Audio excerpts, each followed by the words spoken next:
In this episode, I'm going to deviate a little bit from the norm and talk about a case that has captivated my attention for nearly a decade. It is about the mysterious disappearance of Malaysian flight MH370. In the early hours of March 8, 2014, a Malaysian airline plane carrying 239 people on board mysteriously disappeared into thin air. There was no plausible explanation for this mysterious disappearance that had the whole world baffled and scratching their heads. Like many people all over the world, I had my theories as to the reason for this mysterious disappearance, but I was more swayed by the news coming from the mainstream media. It wasn't until I was watching a recent documentary that I began thinking back on this case and decided to make an episode about it.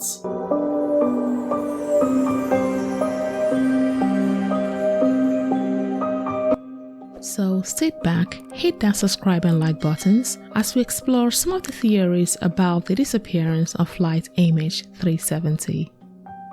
The cause of the disappearance remains unknown and has been the subject of multiple investigations and theories, including mechanical failure, pilot suicide, hijacking, or even terrorism.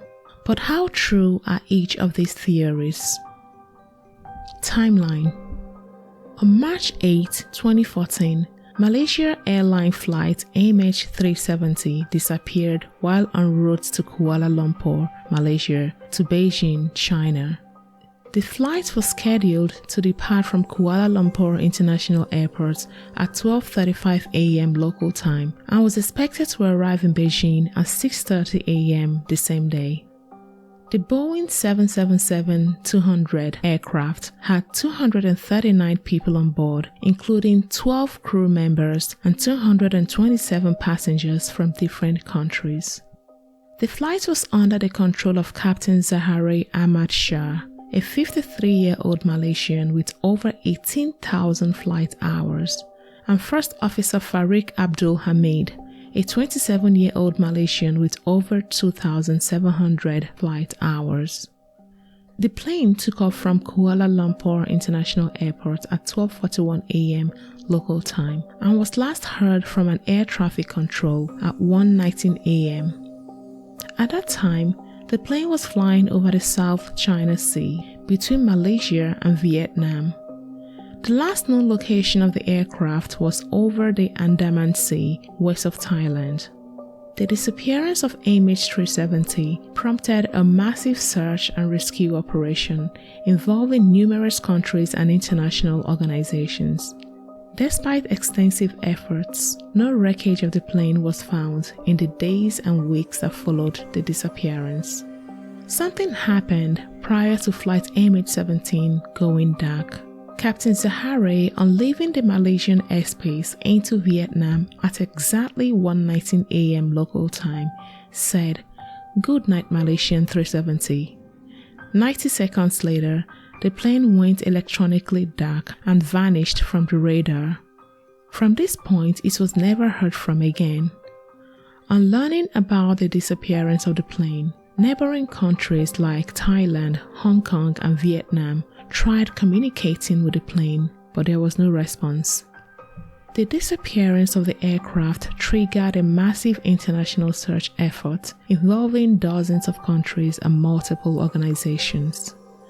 The search initially focused on the South China Sea, but later shifted to the Southern Indian Ocean after satellite data indicated that the aircraft had flown off course and likely crashed in the remote waters of the Southern Indian Ocean. As a result, search of the debris in South China was stopped and focus was placed on searching out other potential locations. A group of individual researchers who called themselves the Independent Group started making concerted efforts to locate the debris of the plane if actually it has indeed crashed. One of the researchers claimed to have seen the debris of MH370 on satellite on the South China corridor towards Vietnam. Once again, there was hope that finally we have an explanation, and it's only a matter of time before the wreckage was found. Take note of this because it will be very important later on in the story. The very next day, the Malaysian state media released a statement that flight MH370 could be in one of two locations: remote South Indian Ocean corridor or Central Asia on the borders of Kazakhstan. The reason for this being that the satellite terminals towards the Indian Ocean claimed that it was still in contact with the missing aircraft 6 hours after its disappearance. No other radar in the world was able to pick up the plane, but this satellite terminal came out weeks later to say that they were all still in communication 6 hours after the fact, and this honestly sounds sketchy at best. Theories as to the disappearance. Pilot sabotage. With confusing events following the disappearance of the MH370, many theories arose to explain what happened. A plane does not disappear into thin air. There must be someone somewhere who saw what happened. If it exploded mid-air, at least there must have been some eyewitness accounts, but nobody's saying anything because nobody knows. Soon, rumors started going around that the flight disappearance was no accident. State media claimed it was now a criminal investigation. They suspected a senior pilot, Captain Zahare, of sabotaging the plane, leading to his crash. State police raided the pilot's home looking for answers. Zahare was a veteran pilot. The co-pilot was still new and inexperienced, and as a result, investigators did not think the new pilot had anything to do with the disappearance.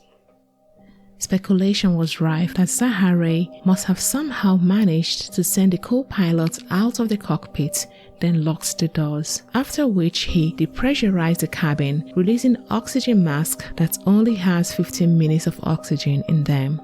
And without oxygen, the passengers passed away, after which he proceeded to fly the plane for additional 6 hours, and upon running out of fuel, he crashed the plane.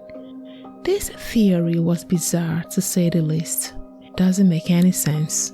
If someone was going to crash a plane, it shouldn't take him 6 hours to do so, especially when this person is a veteran pilot. Second theory as to disappearance, terrorism, and hijack. While investigations were still ongoing, 4 months later after the disappearance of MH370, another Malaysian flight MH17 headed to Amsterdam went down near the Russian-Ukrainian border through a surface-to-air missile. This time, the Russian military claimed responsibility for the crash. Analysts were quick to point out the similarities between the disappearance of MH370 and the crash of MH17, leading people to believe that MH370 may have also met the same fate at the hands of the Russian military, and it was all a cover-up. Third theory as to disappearance, mechanical failure. While the hijack theory moved the spotlight away from Captain Zahare possibly being the cause of the disappearance, people were quick to point out that why would the Russian military be open with gunning down one flight and not the other? Something fishy must be going on. It was revealed that sometime during the first 6 hours of disappearance, MH370's radar briefly came back online and disappeared, leading many to speculate that it must have suffered some kind of mechanical failure. Some independent investigators claimed that the electronics bay in the plane must have been tampered with. Pilots are not trained to open and work on electronic bays. The bay is housed in a hatch between the first class and the cockpit. This means it is possible anyone can have access to it. This threw the whole case wide open. Plane manifest shows there were 3 Russian men on board the plane that day, and one of them was sitting feet away from the unmarked electronics bay area. It could be that the plane route data was altered to make it look like it was going south, when in fact it was actually heading north to an ally country of the Russian government. But why would Russia do this? What could be their motive? Could it have anything to do with Russian invasion of Crimea during this time in 2014? And they were using the crash as a smokescreen in an effort to create a distraction from their annexation of the country. Conspiracy theorists believe the plane was hijacked to central deserts of Kazakhstan, and hence why no debris of the plane was found. In a plot twist, a husband and father to some passengers in MH370 claimed that someone connected to the Secret Service told him that the Americans know what happened. At the time the plane disappeared, 2 American AWACS were monitoring the area. This source claimed that they know when the crash happened and where. This now leads pundits to believe that the true story is different from the official narrative. 16 months later, on 29 July 2015, the first debris of the missing plane was discovered washed up on the Indian Ocean in Reunion Island near Madagascar. Another piece was soon discovered on a beach in Mozambique. Relatives of the victims believe the debris was planted to sell the narrative of a crash on the Indian Ocean. The man at the center of the missing pieces was Blaine Allen Gibson. He single-handedly found the majority of the missing pieces of the plane. This brings up a lot of questions in its wake. How come only one man was able to find a majority of known missing plane fragments? How come the fragments was found so conveniently washed up ashore on these beaches? How come the locals who frequented these beaches never for once found this debris? And why did it take a stranger from the US to casually walk up to the beaches and find the missing plane fragments? One of the earlier discovered missing plane fragments was a flaperon with a missing ID plate. Usually, an ID plate is welded on the flaperon such that it can withstand all kinds of atmospheric pressure, humidity, and temperature.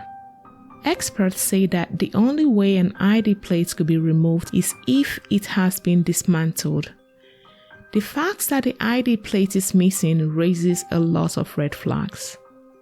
Other ID numbers discovered on the plane were sent by investigators to plane manufacturers in order to identify them. Only one number matched those of the manufacturers.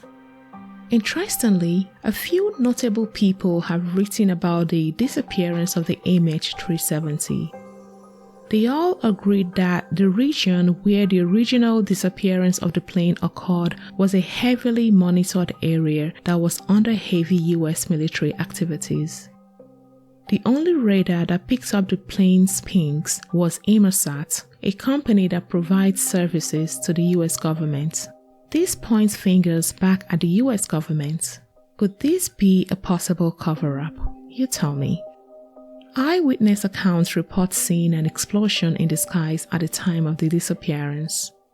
Those debris practically disappeared overnight, including the ones found via satellite by the independent group.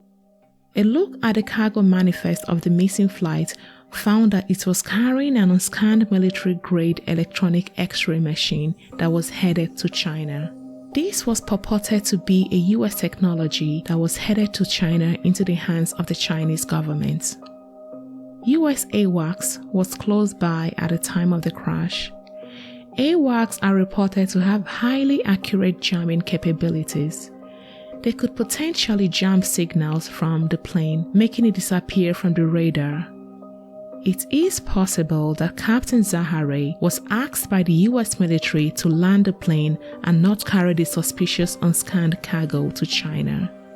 It is also possible that the captain refused to land the plane on US military orders, and just as the plane was about entering the Chinese airspace, they shot it down. This version of events makes the most sense, and the common consensus was that the official narrative was nothing but a fabrication. On July 30, 2018, 4 years after flight MH370 was declared missing, Malaysian government gave an official statement. They acknowledged that MH370 was deemed to be airworthy prior to flying. They cannot rule out interference by a third party. However, they cannot determine why the aircraft was diverted from its route, and as such are unable to determine the real cause of the disappearance of MH370. Until next time, humans, stay safe out there.